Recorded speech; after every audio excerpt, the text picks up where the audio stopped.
From Washington, D.C., this is the Beyond the Dumbbells Show, your source of information and inspiration for living an audacious life. Hear interviews and social banter with special guests on Fitspiration and news from around the globe. Here are your hosts, fitness and lifestyle experts, Brian and Jenny Sweeney.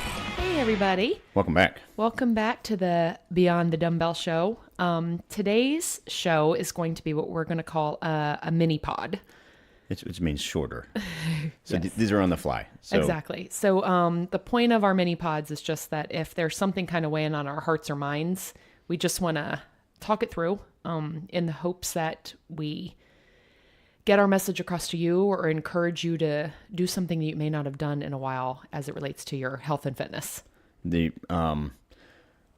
We struggle a lot in business and with are we giving people not just value anymore? It's just not the consumer transaction. Do people get what they pay for? Right.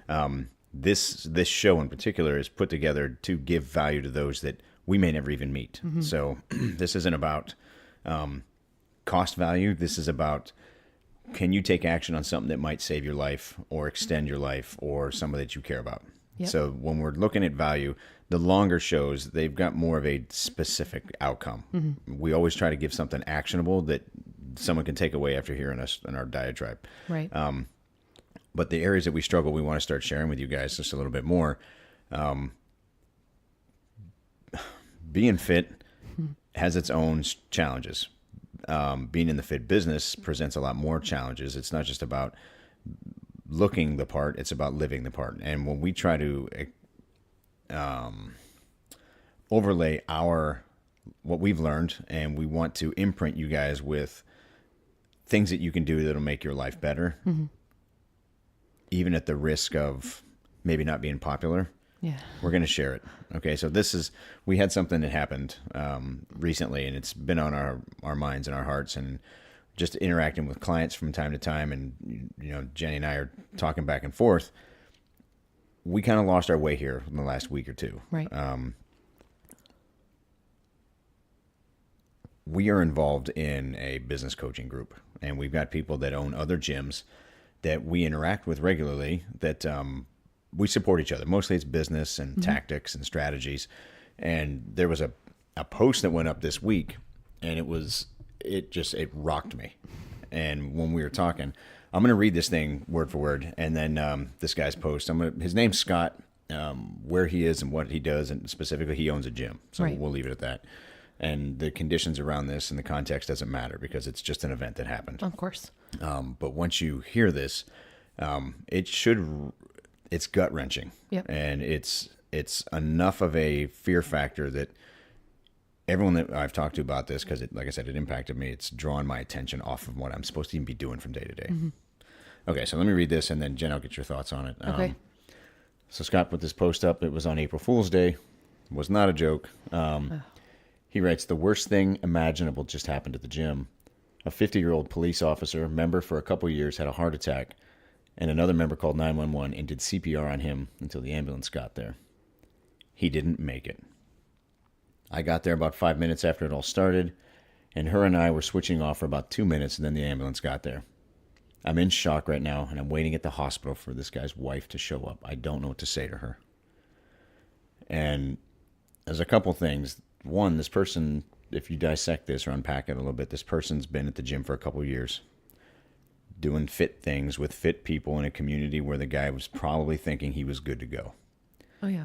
And, what's your first thought? Oh gosh, it's getting me even worse today. We've been talking about this over the last couple of days, and I think I'm usually one where things kind of hit me later, and I'm absolutely in shock, and it makes what we do so much more important as, even as I thought. So it's like, I'm so overwhelmed, and I can't, I picture it being our gym. Yep. And I picture it being us losing someone, and it's Someone that's close to your community. So Yeah. This is someone that's in your culture. And so now we'll this isn't about us. It's about this guy. But no. it's personal to us because we've got people that are up in age in our gym. I'm a few years from 50. All of our friends are older. We've got friends that have, they've had cancer. They've had heart attacks. They've had aneurysms, and they've had had strokes. They've had things that have happened. And as you get older, you start hearing about it more and more. Of course. And this is what probably every generation goes through around that midlife time. Right. But what you start realizing is it's not just that things are happening, it's things that are happening to people you care about. And it's easy to start looking and just go, self-evaluation, where am I at? Right. And because when I hear this stuff, it's like, what was this guy not doing in his life? Because the gym owner, he's at our level, provides a good service, has a good community, engages his people. Right. And the fact that this guy was part of his community for years means that something, whether it was just a desire or a doctor saying, it's time to hit a gym. I mean, he had been there. It wasn't like this guy walked in off the street that day. I mean, they had a connection. He probably thought he was doing everything right. Exactly. And where this ties in is we interact with people from time to time, and the fitness business is there's always churn in it. Whether it's high-end professional relationships, they come and go. Whether it's trainer relationships, they come and go. And, of course, client relationships come and go. And when we were interacting with some clients recently, the dialogue was, I'm paraphrasing this, it was, hey, you guys are great, and you've helped me lose a lot of weight, but my fitness is ready for the next level, and this isn't where it's at. Right. And there was more than one occasion somebody had kind of referred to us as a fat gym. Right. Not saying that the people in it were fat. They were saying that this is where heavy people go to lose the weight. And then when you want to take it to the next level, you go somewhere else. Right. Which is a ridiculous statement on its own anyway. It's a freaking gym. Right. So the hardship I had at the moment, and this is what I feel guilty for myself and for, Jenny and I, as we put this business together.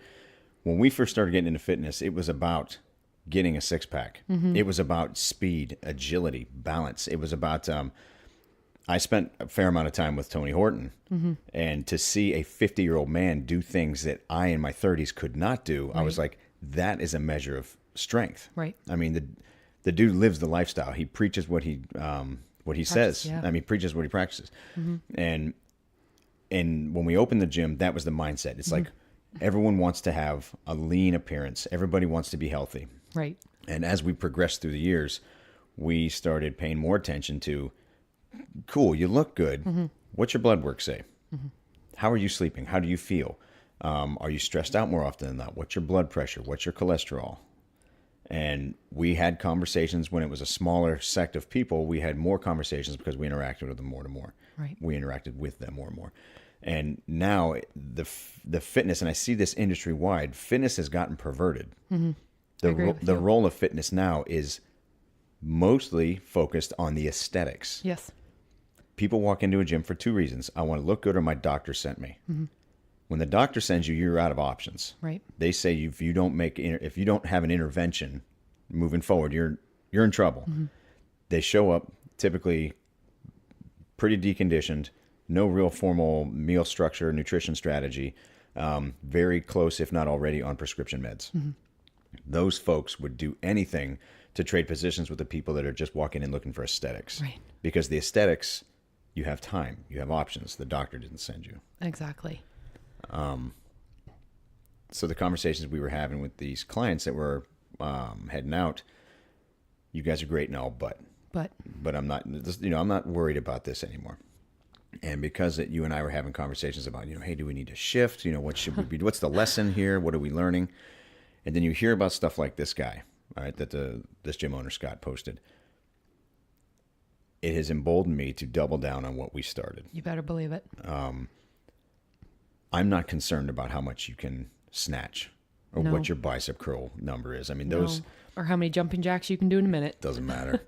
So if you want to focus on what's important, you need to look at everything inside and out. You better believe it. If you think because you're showing up at a gym every day that you are not at high risk for a health event like this guy, you're nuts. Your genetics has already predetermined how you're going to check out. It's already mapped out, okay? Genetics, we've talked about it. Genetics load the gun. Your behaviors pulls the trigger. I have heart disease in my family. My lifestyle will absolutely put me in the ground sooner if I don't respect what my genetic predisposition is. Right. Do you think in the moment of a heart attack, anyone is going to give a crap about walking on their hands? No. And it's crazy. Nobody in your life in that moment is going to be like, you know what? Brian was such an athlete that, oh my gosh, I remember when he got his first muscle up. Right. Like nobody. Do you remember when he hit that big snatch that day? Exactly. Man, he was, what a guy that he was. So we're coming at this to say, the priorities need to be in alignment with your life goals. Yes. Life goal number 1, longevity. Yes. Life number 2, you're old. Don't be stuck in a wheelchair or in a bed. Right. What good's living to 80 if you can't walk up and down the street? Especially if it is within your control. You know what I mean? Yeah. Like if it is simply, and we talk about diabetes all the time, if it's something that is manageable simply by your weight, manage your weight so that if you have kids who then have kids, you want to be grandma who is running around faster than mom and dad even can. Of course. Like the limiting belief now is we touched on it when you talked earlier, was people always, they say, I know I don't have a lot of time, but they don't behave like they don't have a lot of time. And I don't think a lot of people actually believe that. I think it's, they go into something like a gym and, they make it through a 60-minute workout or a 30-minute workout or whatever it is. And they're like, oh yeah, but you just don't know. And I don't mean to sound morbid, but you really don't know. If you're not thinking long-term, everyone is all about their financial investment. They're all about hitting retirement and having the money right to live a lifestyle that, somewhat mimics where they are today. The difference is your health won't be there like it is today. Exactly. They invest in their monetary future, but they don't invest in their physical future. Right. And to do that, a full investment, it's not just your workouts, it's your nutrition, it's your regular checkups. Right. It is identifying your greatest risks with the doctor and doubling down on them. Yes. If you know you have cancer risks, you have to get more screenings. If you know you have heart disease, you might have to do a little bit more than just cholesterol numbers. Yes. I mean, you've got to go deeper than that. We're starting an initiative at our place. We're kind of loose naming it Health Quest, but the initiative is going to be for April is to know your numbers. And this is to encourage and motivate people to go to the doctor. Right. And go get your fasting blood work, find out your hormone levels, find out your cholesterol, your blood sugar, everything that's within your control, and take action on it. Watch what's going to happen to you versus hitting weights or speed on a run or time miles under a run. Right. Because marathoners are dropping all the time too. Another friend of ours, a lady recently passed. She was a marathon runner, and she had a heart attack in the shower. Right. And we're talking a lifelong marathon runner. But on the inside, she was a mess. Right. And I would say, like, aside from the physical, I mean, something popping up way, way too often are cancers that if men and women go to the doctor and they do self-exams and everything, they would have found out about them. That's the greatest thought of hell to me. Oh, you better believe it. Is to have been flagged with something, and they're like, if you'd have done screenings, yes, your chances would have been 20-fold better. Yep. And it's always funny to me, I certainly don't talk to men about their appointments, but the ladies who are just, they're like, oh my gosh, it's so uncomfortable. And I'm like, I don't want to hear it. You know what? If somebody says that they enjoy their lady appointments, that's right. That's a lie. But to just know that you're okay, isn't it kind of worth it? I mean, I'm sure the men's exams aren't exactly amazing either, but to just know you're okay. So you're talking about the 40 and overs. Yes. The prostate exams, the colonoscopies, which, by the way, you have to double down on more if there's a history. Yep. A lot of times it comes down to people are like, well, my doctor, my health insurance doesn't pay for the screenings until I'm 45. Then you come out of pocket. Yes. Yes. Be responsible. Yes. You don't want to spend $1,000 on a breast exam because you're not 43 yet. Then you go pay for it. Exactly. Guess how much stage 4 cancer costs? I can't even. Well, besides your life. I mean, the scary thing with that is if you've got a family and you decide to ignore things and you unfortunately pass, those medical bills don't go away. That's right. Nice, so your family's stuck with them and then they don't have you. Nice work. We're downers. No, it's not a downer. This is why we got into the business. Okay. Yes. And I want you, Jenny wants for you to have longevity, to be there longer than you could have ever planned. Yep. When people, we touched on this also, but I'll bring it back into here because I think it's relative. When people start a fitness program or a nutrition program, they initially see there's a sticker shock where they lose 20%. They see a 20% overall improvement in everything. That's a loose number, but their cardiovascular improves, their metabolic improves, their physical appearance improves, their body weight goes down, and they're like, this is it. If this is all it takes to get fit, I've only been doing this for 6 weeks. Right. What the heck have I been waiting for? After those 6 weeks or 8 weeks, things slow down. Okay, because you've just come out of a cesspool of a lifestyle to something clean. Your body's going to reward you for it. The next reward, that next 1%, it comes over time. Right. It's discipline and repetition. It's doing the boring, eating the crappy, boring meals, living the lifestyle. It's only over time that your body rewards you more and more. The body's going to pay out, but not like that first time you pulled the handle on the slot machine. And you're like, this is it. I'm going to play this all the time. It doesn't work that way.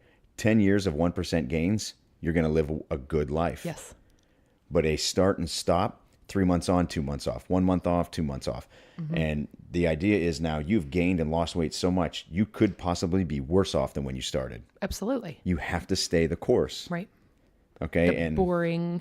It is boring. What's the word? Mundane. Mundane. It's mundane. And, you know, when your lifestyle is the same food every day, we play around a little bit. But again, with me, I make choices based on my family history. Yes.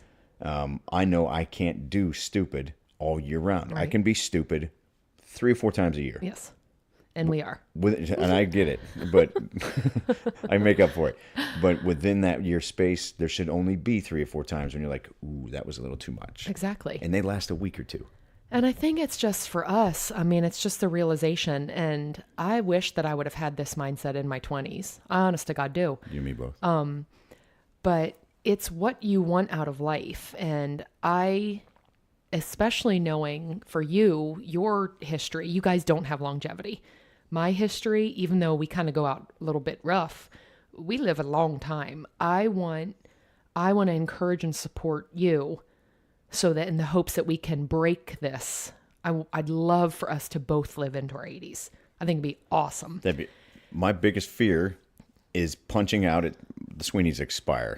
We have our expiration date is not long, but the idea that you're going to be left with a much bigger chunk of life to manage and live on your own and not have the life that we've built available to you. So to me, that seems selfish to not try to be there. Oh, yeah. And I, as always, with everything in life, I think it's such a personal choice.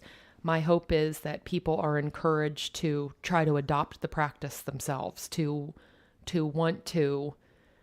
I hope I am still in the gym in my 80s. Oh, yeah. Like, I hope that I will always keep the healthy practices that we're doing. Always. I hope that I keep up on my physicals always. Like, it's just everything that we can do to help not only the longevity of life, but to go out like an athlete, bring it. That's a good point.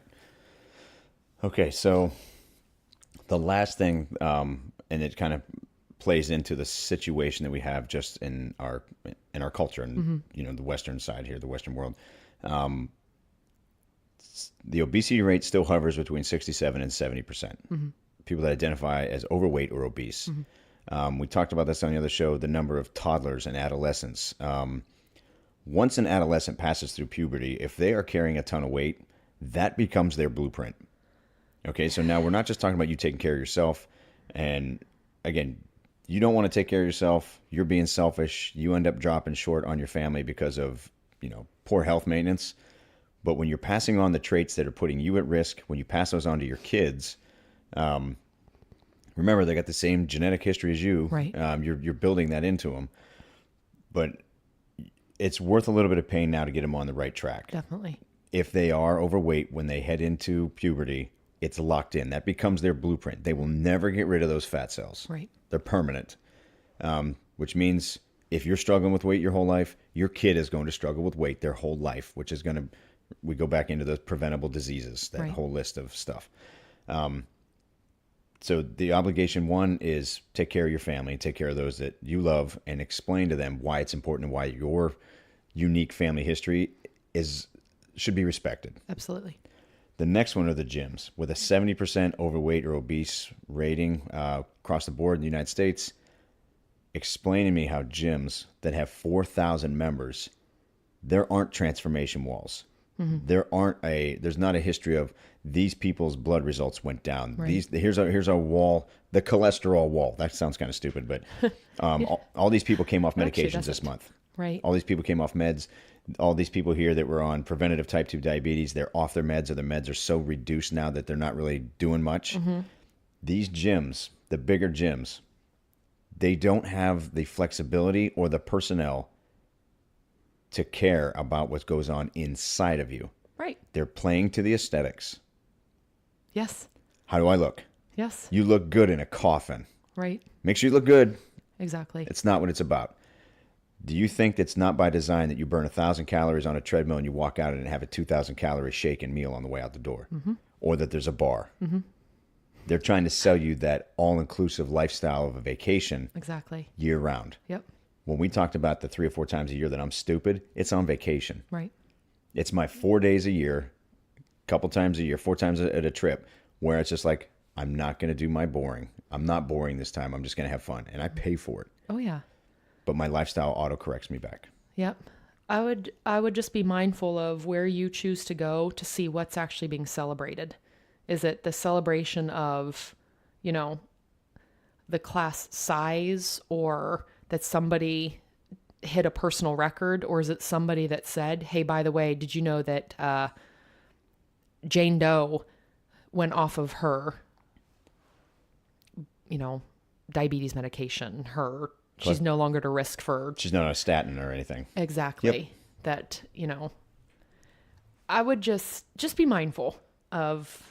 What matters. Yes. Yep. And I'm going to say it again, at the end of our lives, nobody cares what you deadlifted. It's a fact, man. It's be an inspiration for your spouse if you're married, your significant other, boyfriend, girlfriend, mom, dad, kids.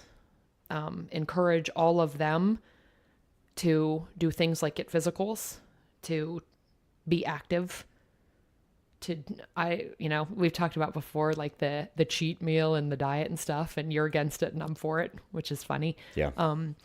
But talk about why you want to pick a fruit over a candy bar, or, they're both sweet. Yeah. Both have sugar. They're just a little bit different. But just educate yourself, share the knowledge that you learn, surround yourself with people that encourage that behavior. Exactly. That absolutely do. And I think that goes to your gym too. And if we are known as a weight loss gym, weight loss typically will mean that somebody's getting healthier and that their blood panels are going to come back right. You know what? I'm okay with it. It's not derogatory. No. And I took that as like, no, I'm not. I'm a hardcore strength center guy. No, I'm extending lives. Exactly. And every day that comes in and I'm helping extend somebody's life, that's my mission. Exactly. It's so easy to get off track. I know, but I think I'm actually glad that we've had the conversations lately that have made us kind of stop back and think, oh my gosh, we're doing everything wrong. And then when we sit through and we get to talk it out, we realize we're doing a lot right. We're not mostly perfect. Right. We're doing mostly right. But I'll take it. If somebody says the only thing you did was get me off meds, or the only thing you did was extend my life, or the only thing you did for my teen was develop some confidence, I will take it every day. It matters most. You better believe it. Okay, so we actually have a Beyond the Dumbbells Facebook page. We don't do much on it. we're all over the place. We're scatterbrained. We may have a picture up there or something. So what I'm going to offer is we're doing T-shirts in our gym. If you're a small gym owner, we're encouraging you to do something like this in your own gym. Do it. Pick a 30-day period. Encourage other people to go out and get checked. The incentive is we're going to give T-shirts to our members that in this month they go out and they get their blood work done and their full physical workup. Yep.